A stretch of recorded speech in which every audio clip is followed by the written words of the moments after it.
Hello, welcome to Issues and Ideas. I'm Chris DeBello. Fairness and equality and opportunity, something we pretty much expect, even demand in our nation, especially in the workplace. I mean, how can you build a strong life if you don't have access to the same opportunities others do?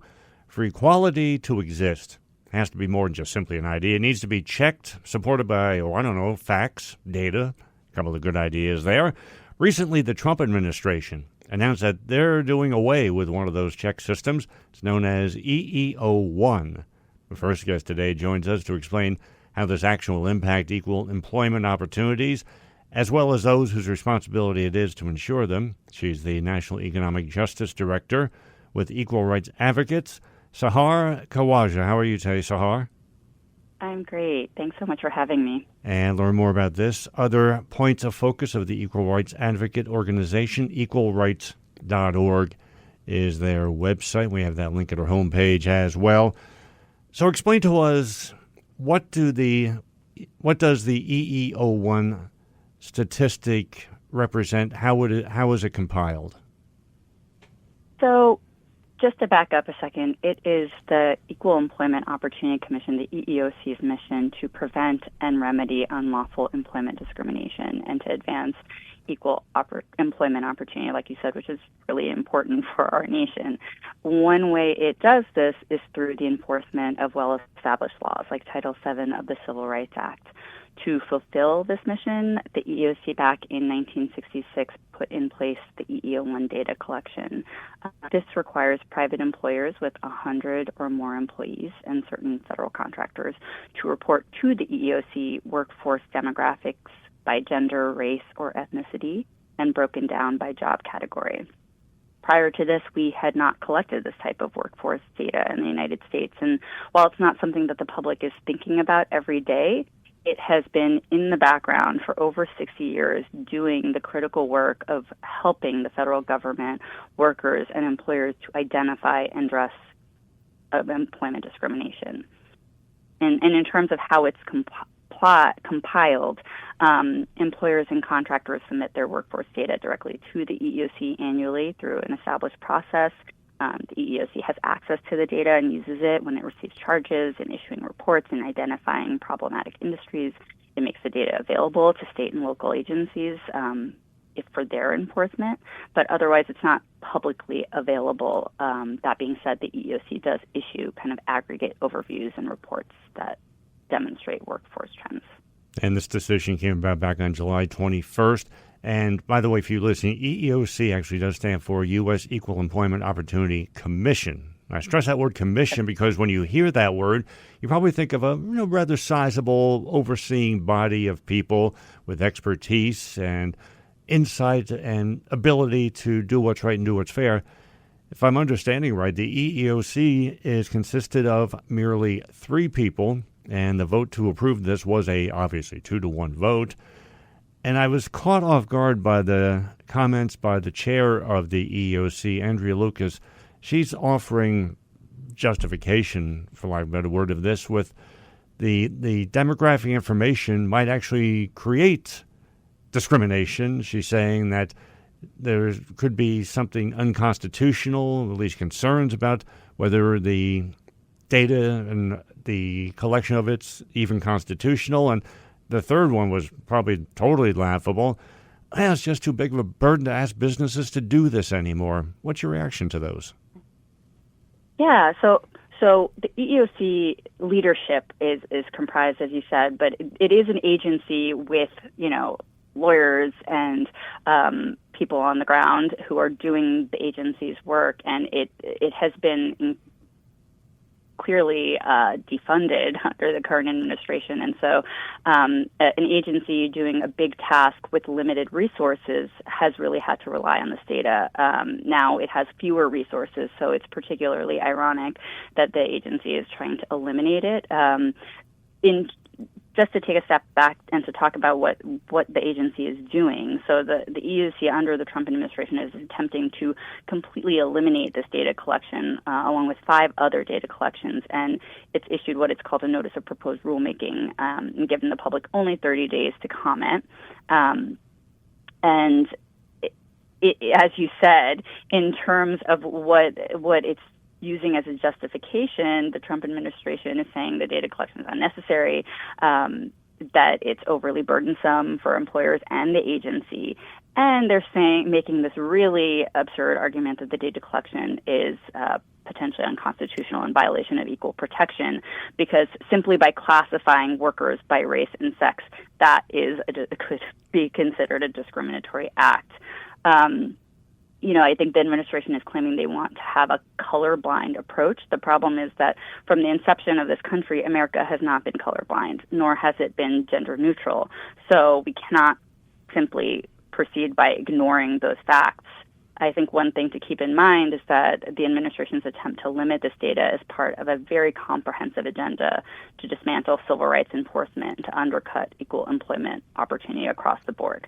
The government is making these very damaging and sweeping arguments that are essentially to prevent neutral collection of demographic data, which is what the EEOC has been doing all this time. Meanwhile, the administration hypocritically is expanding demographic data collections in other areas like higher education in support of its own agenda and witch hunts. Now, how is this going to change the way that businesses can behave with their hiring practices? Because there are state laws that require equal opportunity, and it'll be tough to talk state by state, but are there states where there's also paperwork and figures and stats have to be submitted to individual states? Is this going to open the door, what the federal government is doing is this going to open the door, do you fear, that states can say, well, if the government can do this and shut it down, then we can shut it down? So one thing I want to be super clear about is that the elimination of the data does not change employers' obligations under Title VII of the Civil Rights Act. So the underlying anti-discrimination protections are still in place at the federal level.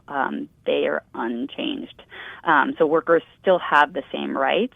It's just about the mechanisms we use to help try to identify that discrimination or to target investigation. That's something that's going away, right? The data that informs those processes to root out discrimination. And so, first, in terms of what the potential consequences of these changes are going to be, I think we need to start with a simple reality check. Race and gender discrimination remain widespread. Women of color in the United States experience astronomically large wage gaps.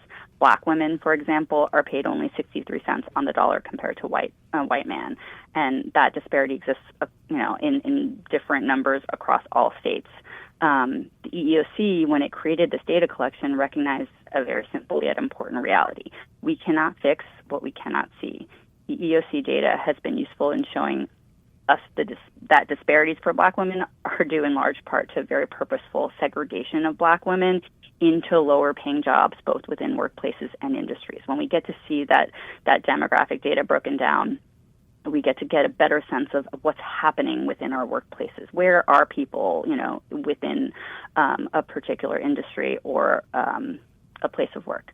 Rescinding the data collection would bring us back into the dark. It would eliminate one of the federal government's most important transparency and accountability tools to identify these workplace disparities, the segregation, and these inequities that we're finding across the nation.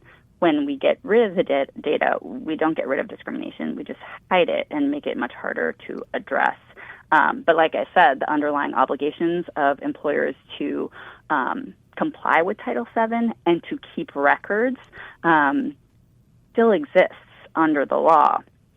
But I just want to point out that there was a hearing that the EEOC held a hearing this week where we heard from so many. There were, I think, 22 people who testified in total, and 16 were testifying in opposition to the rule. And they made it very clear that this data collection has helped not just the EEOC, but it's helped employers and workers and social scientists. It's helped us really see trends not just year by year, but over time. And eliminating it is also going to undermine this historical continuity we have in understanding discrimination in our country. I think it's also going to advance this broader agenda to reverse over 60 years of progress and take us back to pre-civil rights era times before we had these meaningful tools to advance civil rights. And this isn't limited to businesses on the street. And the EEO3 report, the EEO4, which addresses state and local government. Number 3 is applied to unions, public school systems, the EEO5. And you mentioned universities, higher education. All those reports are being looked at as for the same actions as is being suggested for the EEO1. And that's got to be frustrating because, as you said, the responsibility of all these institutions, all these operations are still there to be fair and just and equality as a foundation. But where's the check on the system? And there's individuals who will raise their voices, and when there's a problem, there's civil rights attorneys that take cases that address unfair treatment in the workplace. But if you don't have any of these EEO numbers, that's going to be a higher mountain to climb than it already was. Yeah, absolutely. And I think, and to clarify, the ones that are being eliminated, the EEO1 to the EEO6 data collections, these have been neutral collections that have been carried out, by both Democratic, Republican administrations for decades, right? Those are the ones that are being eliminated. Meanwhile, the Trump administration, while saying that demographic data collection is potentially a violation of equal protection, is instituting new data collections of its own. The one in higher ed is actually not among these. It's a different one that he's putting in place in order to target universities, for example, that it believes are, trying to advance equal opportunity for populations, for marginalized populations, which have historically, haven't had access. But apart from that point, I think it's really important to note that we are dealing with agencies that have very few resources, and these data collections are so essential towards making them more efficient and effective in doing their jobs with those limited resources. And so it can be very debilitating to eliminate these tools. And like you said, in many different areas, not just in the sphere of employment. So what's the best case scenario? What is the organization that you're with, Equal Rights Advocates, doing, and what can someone listening right now do to join the effort to push back and to raise a voice about this? Yeah, no, that's a great question. I think I want to reiterate, one, that Title VII itself doesn't change, that those rights still exist for workers and they can still pursue them, right, using the channels that were already there. It's just going to make it more costly. I also want to mention you had mentioned this earlier, like what are states and localities doing? And I think, we are seeing many states and localities also step up to fill in the gaps. And now we have data reporting requirements in California, in Illinois, in Massachusetts, in New York City, and Colorado, I believe. And it's likely we're going to see more in response to these efforts. States and localities are stepping up to try to really build out their civil rights enforcement infrastructure, where the federal government is essentially trying to dissolve it. So it's important to kind of keep track of what's happening there. And then in terms of the direct response to these efforts, there is a broad coalition of civil rights organizations, social scientists, former and current government leaders, and others who have been opposing the government's attempts at every stage. We showed up to the hearing this week. We're going to be submitting our opposition to the proposed rule, and we're trying to raise public awareness about the importance of the data. And if that fails, the administration will likely see us in court. And you can find out more about this. I'm sorry, go ahead. I'll just mention that we have a take action too, where individuals can submit comments in opposition to the proposed rule, and we really encourage folks to do that. I think the more people who oppose, the better record we create to demonstrate how important this data is in order to fight back. And certainly for you listening, as you raise your voice, you bring attention to somebody else who might not be aware of this, so their voice joins the effort as well. Find out more at the website for Equal Rights Advocates, equalrights.org. She is the National Economic Justice Director. Seher Khawaja, thank you so much for helping us understand what is happening, how it's being, the attempt is being made to soften the blow, but the dangers and the challenges that it creates and come from the truth that you speak, and appreciate it. And thank you for being here today. Thank you so much. I really appreciate it. If you're listening via your favorite podcast platform, don't forget to follow and subscribe. Food, nutrition, and health. They all seem like necessities which need to be priorities. I use the word seem because while they're looked upon as a priority by you, I hope, and most others, it's becoming increasingly disturbing how the Trump administration and Republicans see the need and access to food, nutrition, and health. We've talked about it here on Issues and Ideas about the level of cuts to the SNAP program, which have affected already millions of families. We're now less than 2 months away from even more families being at risk of losing their SNAP benefits. And alternatives for solutions, they're also facing greater challenges. Here to look at the truth and facts about all this is Policy Director with the Children's Defense Fund, Lauren Reliford. Thanks for being here today, Lauren. No, thank you. Good morning. I'm really excited to be here. Excited to particularly be with someone in the New Jersey area because I've got family ties. So it's always good to talk SNAP, but especially with a place that's close to my heart. Children'sDefense.org. We learn more about this and other issues of the Children's Defense Fund. And, you know, we're getting into New Jersey a little bit because New Jersey is going to be faced with something that's going to be coming down the pike in less than 2 months now. But just as an overall, Lauren, how important is the SNAP program to families in America?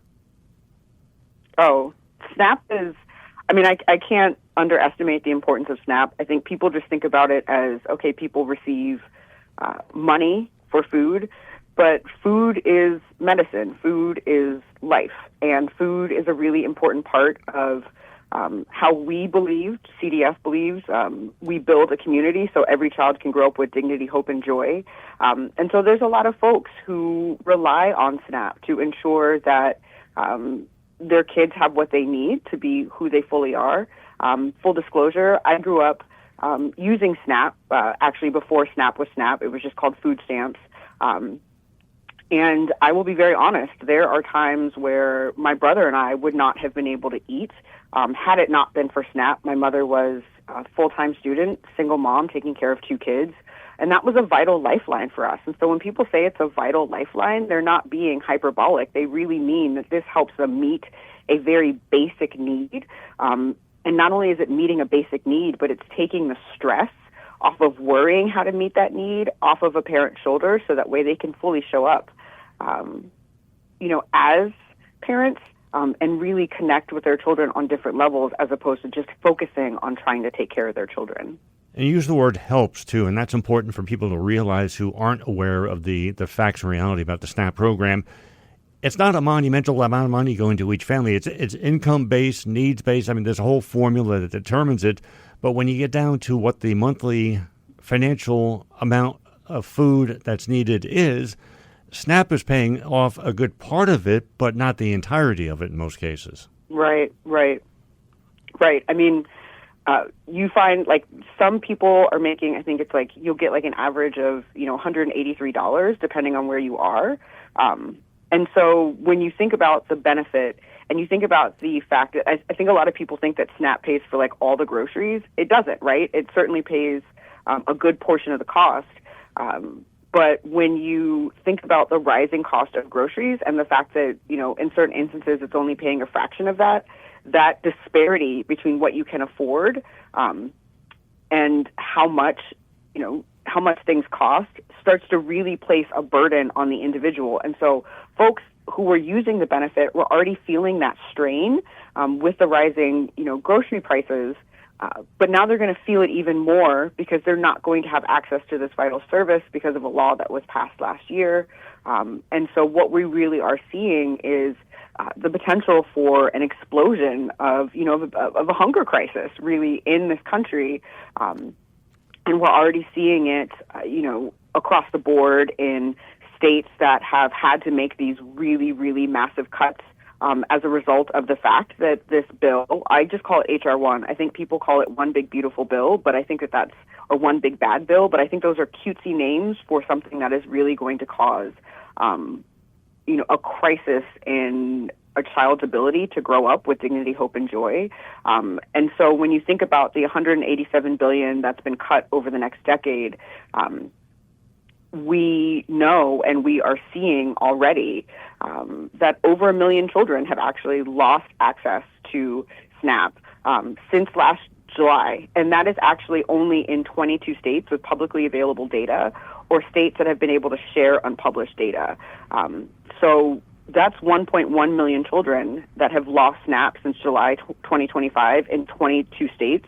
We don't actually know the total loss amongst children, and that loss, that's just sort of the quantitative bit of it. We don't know how this is actually impacting children, and so unless you go in and talk to communities and have conversations with your neighbors and your family members, you really won't understand the human cost of this until these changes are fully rolled out, and probably a few months after children really start not having access to this vital resource. And what's coming down, as I was referring to in the introduction, in October, and this was talked about when H.R. 1, and that's what we refer to it here as to, that's an infantile name, is just schoolyard childish frivolity. But the next segment, because if you thought that the worst was over with those first cuts with the change in work requirements and various other elements, now the states are going to be expected to pick up the tab when these next cuts come through. And when you look at New Jersey sitting in a multi-billion-dollar deficit, California has the highest total state government debt, $497 billion. And now they're supposed to be able to pick up the tab for what the federal government is not going to be funding anymore. I mean, who thinks this is a good idea? So what's funny is the members who passed it thought it was a good idea. Children's Defense Fund was really heavily engaged in advocacy against, H.R. 1 last year. And one thing we consistently heard from a lot of folks was, the states will be fine. Like, the states can take care of that. And you now see, governors across, the political spectrum, state lawmakers saying, no, we cannot do this. And I really appreciate you bringing up the cost of states, because I looked at New Jersey, for example. So New Jersey is now required to cover 5% of SNAP assistance. And 5% seems like a small number, right? But that's actually going to cost the state $100 million per year. And right now, New Jersey right now is borrowing $40 billion a year. That's as of June 30th, just to pay its various requirements and necessities. Not even putting this element into the equation yet. Yeah, and the thing is that when the states have to cover more, what's going to happen is folks in New Jersey, across the country, but folks in New Jersey are going to see their taxes raised, and or they're going to have to make cuts to other services to make up for what they now have to pay. So when we say other services, that's going to mean cuts to vital child care assistance programs, programs that address, children that are, unhoused, so homeless children, developmental services, education services. And so, even if you are not on SNAP, you are going to be impacted by this federal law, because as a state, or as a resident of New Jersey, services that you may receive are going to be cut, and or most likely, and you're going to see a rise in your taxes. And so it's not just people think it's a SNAP issue, I don't deal with it, those are those people over there.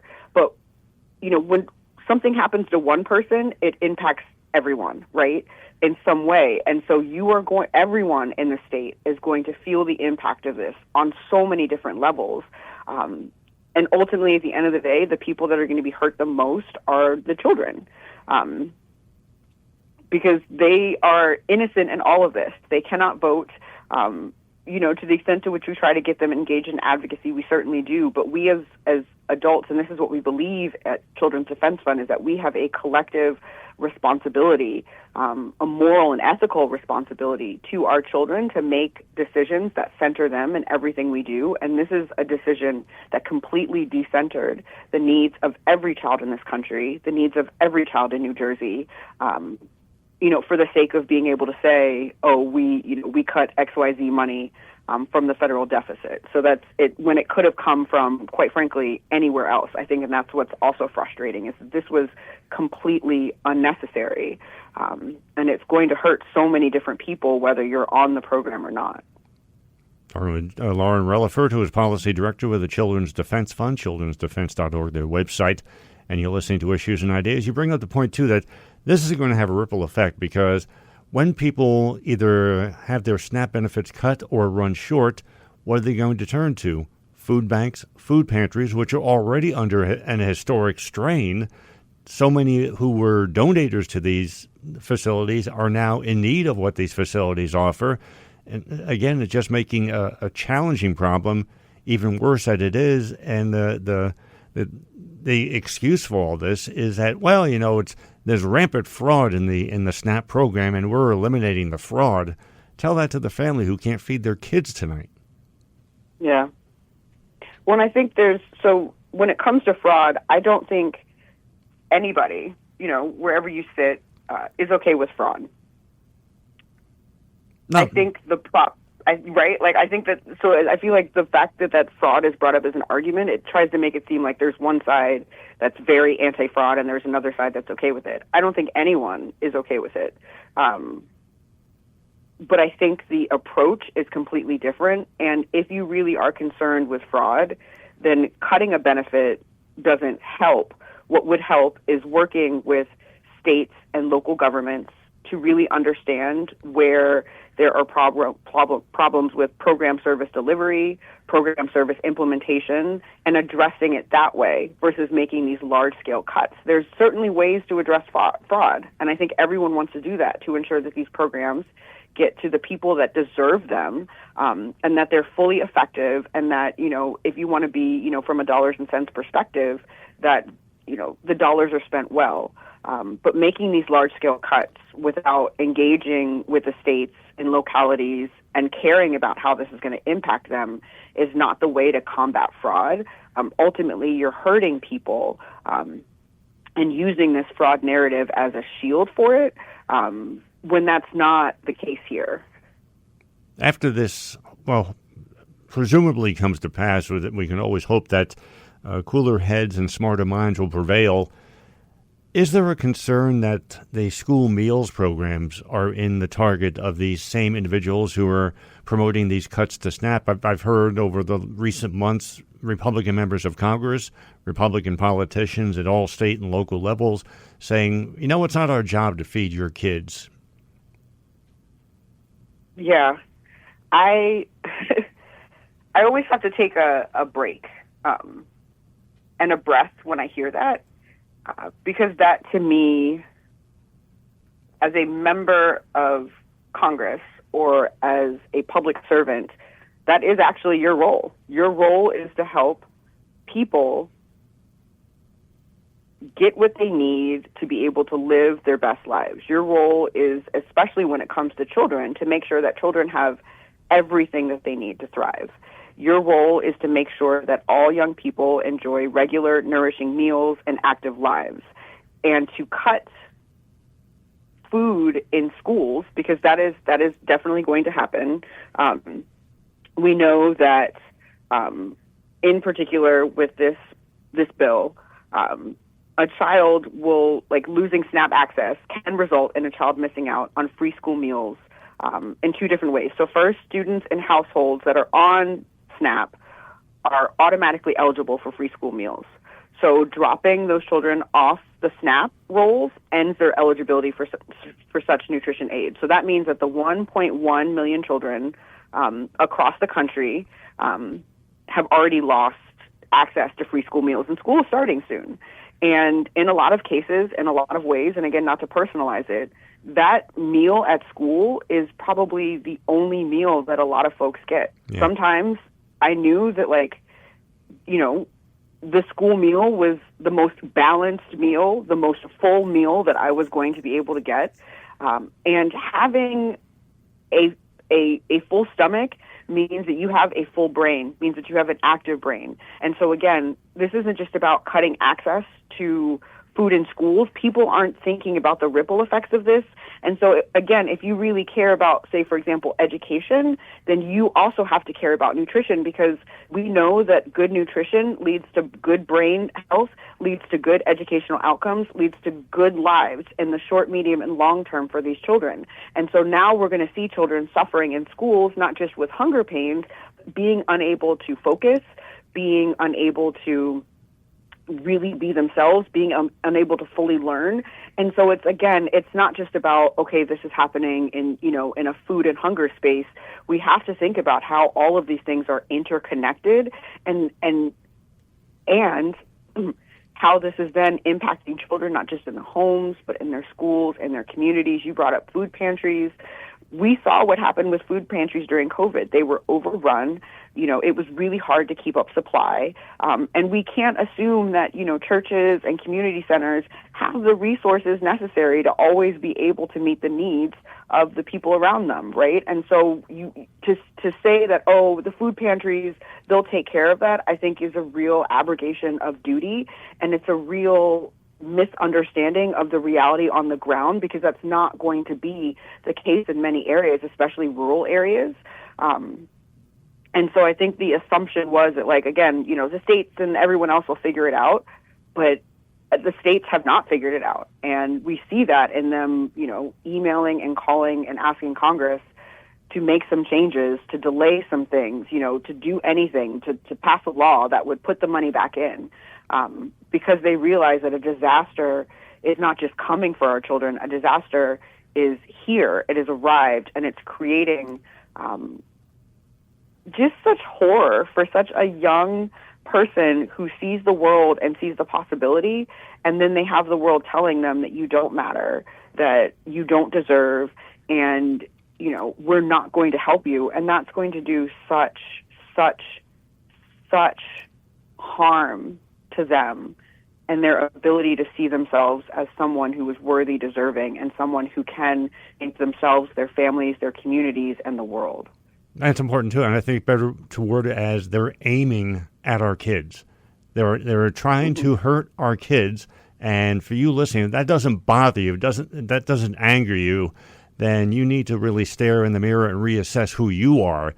Now, I know that there are fair hearing processes. If you lose your SNAP benefits, that you can go through as an individual, and we can hope for a political change in November, but in the more immediate, what should people be doing right now? What can people do right now to say, no, you don't aim your greed, your selfishness, your heartlessness at my kid? Yeah, so there's so many different ways. One, I think it's just continue to educate yourself about what is really going on here. Continue educating yourself about what the program is, what the program actually does. In New Jersey, SNAP actually serves 800,000 folks, and a little over half of those are children. And so one, understand that this is a massive problem. There's in your own state. Two, all members in the House of Representatives are up for re-election this coming November. And we are now in August, and what they call this period August recess. So it's a period in which all members of Congress go home, and they do in-district work. And because it's a campaign season, they're really trying to get in with their constituents. So hold town halls, go to the district office. You can go to house.gov or senate.gov, put in your zip code, find out who your member of Congress is. In New Jersey, it's pretty easy. You guys, you've only got 2 senators, and they cover the whole state. Call them, write letters, activate, engage, tell your story. Bring those stories to those members of Congress. And if they don't listen, still publicize it. Use your social media, write letters to your state lawmakers, encourage them to contact their, federal counterparts and let them know what's really going on. If you can, then, not just engage, but if you are in the position, also just donate to food banks. I've actually seen people. I'm in Maryland right now. I've actually seen people, instead of setting up the little libraries, they're setting up little pantries in front of their homes. And so there's the big sort of macro sense of getting engaged and reaching out to your members of Congress and taking advantage of this vital period in August recess where members are home and they should want to hear from their constituents. But also, like, think about what are your community needs. Get to know your neighbor. Talk to your neighbor. Talk to them. Like, hey, what are some of the challenges that you're having? Like, what are some of the fears that you have as a parent as it relates to this? And how can we meet each other's needs? Because I think that that's also going to be important. Is a lot of these things are intended to divide people, create others, create this sense of, there's people that deserve versus not deserve, and coming together as a community on behalf of kids. So again, what CDF says, we build community so every child can grow up with dignity, hope, and joy. Build community within your neighborhoods. Build community within, your civic centers. Identify ways to help meet people's needs, and then go out and, raise your voice. Let your members know. Let your state lawmakers know that, like, we need them to say something. Let your governors know, hey, you have to tell these members that the states cannot cover that, and we need to work together on a fix. Members of Congress have, until about mid-October to potentially do something to address this issue if they were going to do something legislatively. We know that they can work really fast if they want to, and there's certainly advocacy communities that have urged them to address this issue to create space for some of these cost-sharing issues. And so, lean in. Lean in is all I can really say. Find ways to meet people where they are, and push the people in power to do what they're supposed to do, because it's their responsibility. They are a public servant. When you enter public service, that means that you are doing this not on behalf of your own personal edification or power. You're doing this because you see this as an opportunity to better the lives of a child in your community at a large scale. And so call them to that and remind them of their duty, their moral, ethical, and economic responsibility that they have to every child in their district. That something must be done, because if not, you cannot call yourself a public servant, because you're not serving the public, you're serving yourself. For you listening, it boils down to two steps that you have to take. It sounds like we put a lot in front of you, put a lot in your head. 1, give a damn. 2, raise your voice. You do it on your own. Others see you and hear you. They join you, and we have the effort to push back in every way possible from keeping this disaster. And that's exactly what it is, a disaster that's aimed at our children from happening further than it already has, by the way. Learn more about this issue and the other points of focus with the Children's Defense Fund, their website, childrensdefense.org. She is their policy director, Lauren Reliford. Lauren, thanks for the truth, the facts, reality, and for the motivation for people listening to say, no, this isn't going to happen, and I'm doing everything I can so it doesn't happen. Thanks for being here today. Thank you, Chris, so much. If you haven't already, make sure you follow us on Facebook, where we have conversations, analysis of current events going on each and every day. Find the link to our Facebook page on the website homepage, which, of course, is issuesandideasradio.com. Data centers really have existed in America since the 1980s, but with the rise in tech came, of course, the need for more and, bigger data centers. This has resulted in a great debate, as well as a pushback. While the need for data centers can't be denied, the decisions, the processes for construction are putting it impossible to maintain expectation on community resources like water. Joining us to explore what the water need realities of data centers are and the questions that elected leaders and residents such as yourself should be asking is the president of AquaterreX, Jim DeRazo. How are you today, Jim? I'm real well. Thank you, Chris. And learn more about AquaterreX, AquaterreX.com. We do have that link at our homepage as well. Up until now, for the most part, I mean, there are some variables, but the size of what's being constructed has been the point of debate, the focal point, discussion, call it, fill in whatever you wish at that point. You bring to the front a very important point where size matters, but it also brings about a greater demand of a necessity for every community, and that's water. Just how much of a draw on water systems are these data centers creating? Well, Chris, it varies by the size of the data center and the capacity of it, but essentially it can range from approximately 500,000 gallons a day to over 5 million gallons per day per data center, which is a substantial amount of water, as you can imagine. And this isn't pulled from a resource that's built separate for this particular purpose. This is coming from the resource that's supposed to serve all of our community. Well, that's the big issue, which is, do the authorities, do the counties, the cities and towns regulate or demand that data centers that are being put in have a responsibility to not overdraw the water supply or the power supply? So this is the big issue out there right now. Do we have to be concerned, too, as far as water waste? Does that come into a play in any of this? Because what goes in clean doesn't always come out clean. That's right. However, most data center operators do a pretty good job in terms of their waste management. The issue is really the volume of water that's just being depleted off of the local supply. Some supporters of data centers say that, well, they only use about 2% of the total amount of water in the country for these data centers, but it's still over 450 million gallons per day being used. That's enough to supply the entire population of Los Angeles and Las Vegas of their water needs on a daily basis. So the demand for water is always local.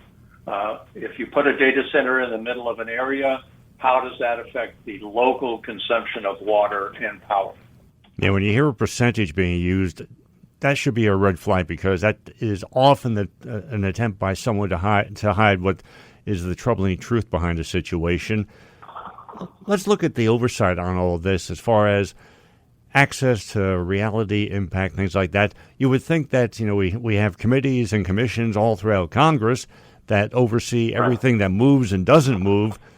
What's the oversight as far as congressional level is when it comes to data centers and the water requirements and the use? Well, I'm not an expert on that aspect, but I can tell you this. The scrutiny is becoming more and more intense. I mean, even just this week, Governor Abbott of Texas put a pause on data center commissioning or agreements while they looked into, and this has mostly to do with power, but until they look into the impact on the statewide power supplies. So the scrutiny is becoming more and more intense. That's a bipartisan issue, too. Kathy Hochul, the Democratic governor of New York, recently did the same thing. Yes, sir. And it's a cross the aisle issue. As far as the residents, what should their concerns be? What questions should they be asking? Because recently here in northwest New Jersey, there was plans for a data center in several locations, but one in particular, Andover Township, which is by and large a rather small community. They were lifting restrictions on size, building height, and that caused concerns and compelled a lot of the residents to step forward and say, wait a minute, we need some more details on this. When the details came out, the plans for the data center, guess what? They went away. You're right. And I think that in the desire to move ahead and stay competitive in the technology world, let's face it, artificial intelligence has huge implications for medicine, science, defense, manufacturing, transportation, you name it. And so it is important for our country, for our economy, for our people, and our competitive stance in the world.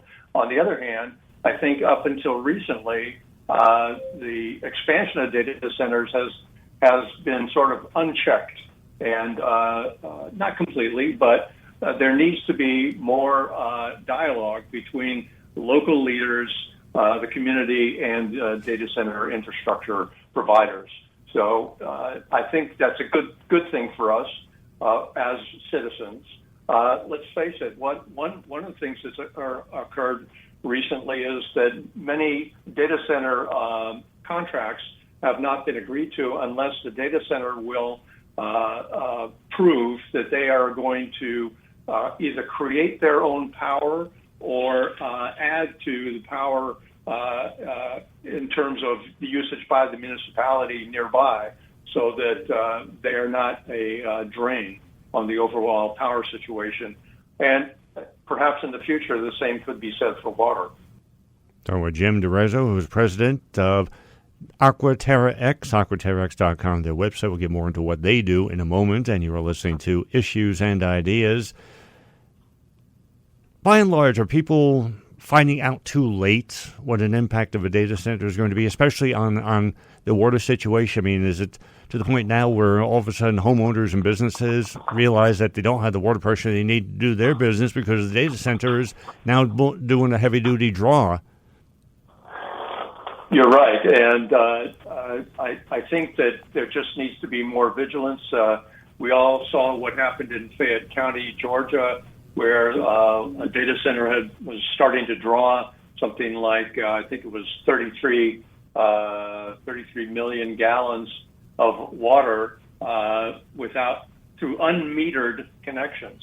And it was an administrative nightmare, and it surfaced, and now the county is getting a hold of it.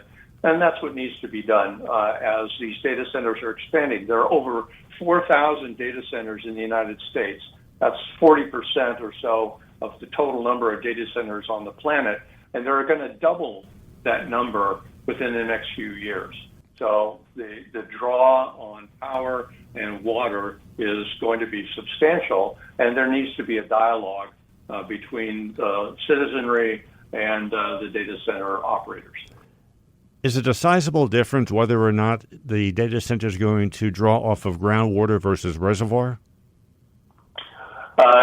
Well, yes, in the sense that you're going to need the water wherever it can come from. Of course, many data centers are now using more wastewater treatment to supplement their basic water supply.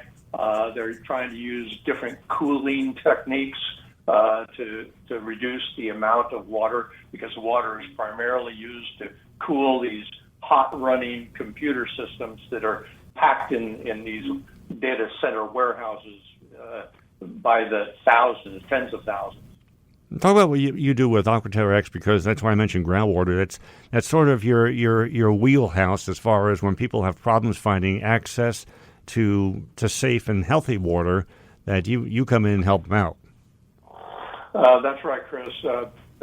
One of the little-known facts in geology, or in what they call hydrogeology, which is water geology, is that there's actually a huge amount of water right under our feet, almost all around the planet.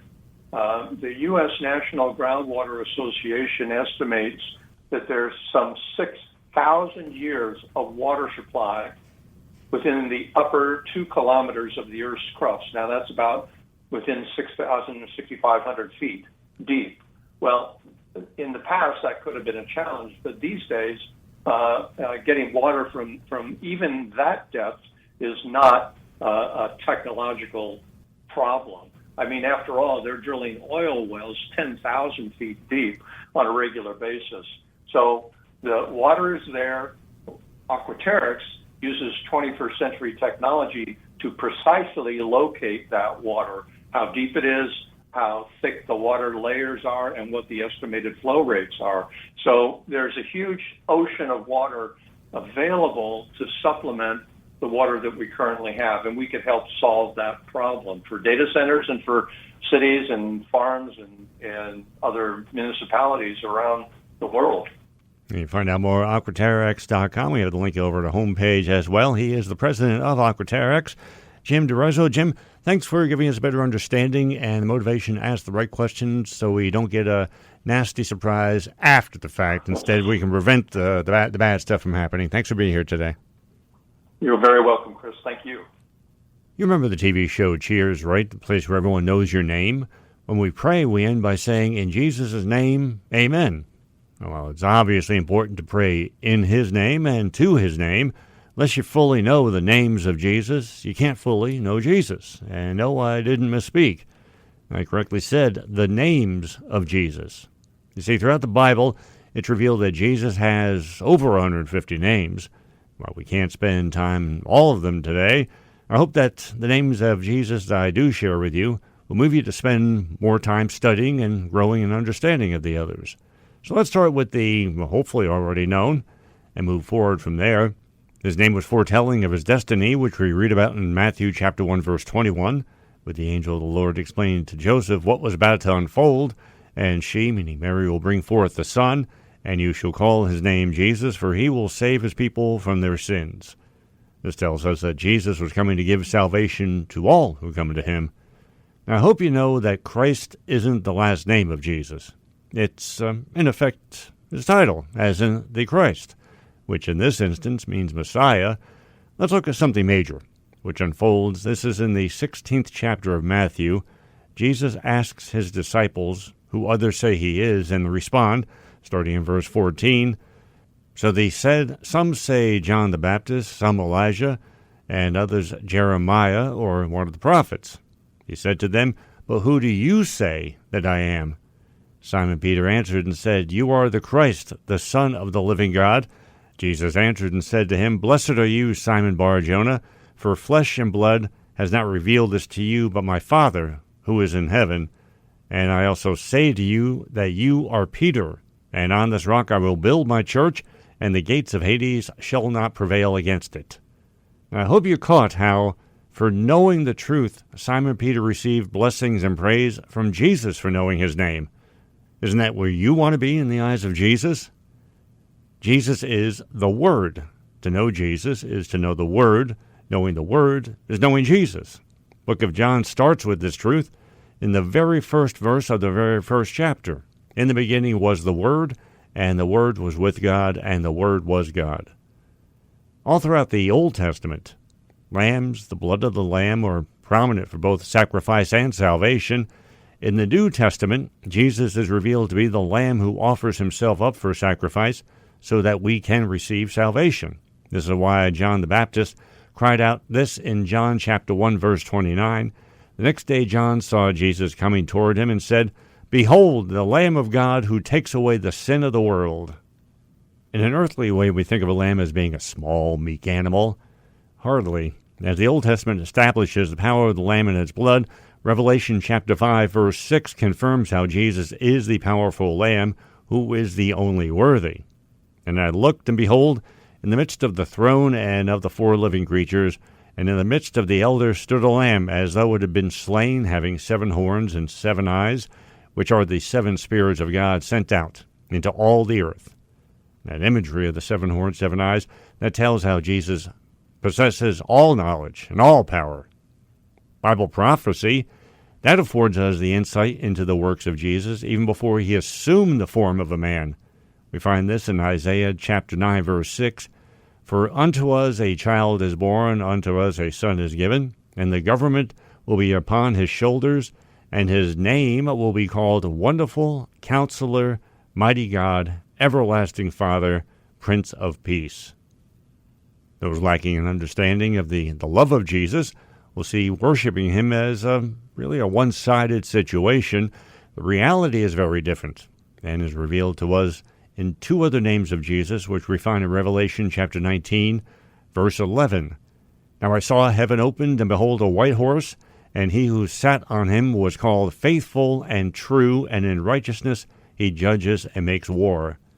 Let's look at one more name of Jesus that's shown to us in numerous ways. I'll share 2 of those with you now, which reveal that Jesus is indeed eternal. Here's what's declared by John in Revelation chapter 1, verse 8. I am the Alpha and the Omega, the beginning and the end, says the Lord, who is and who was and who is to come, the Almighty. Which completely aligns, by the way, with what Jesus says in John chapter 8, verse 58. Jesus said to them, most assuredly I say to you, before Abraham was, I am.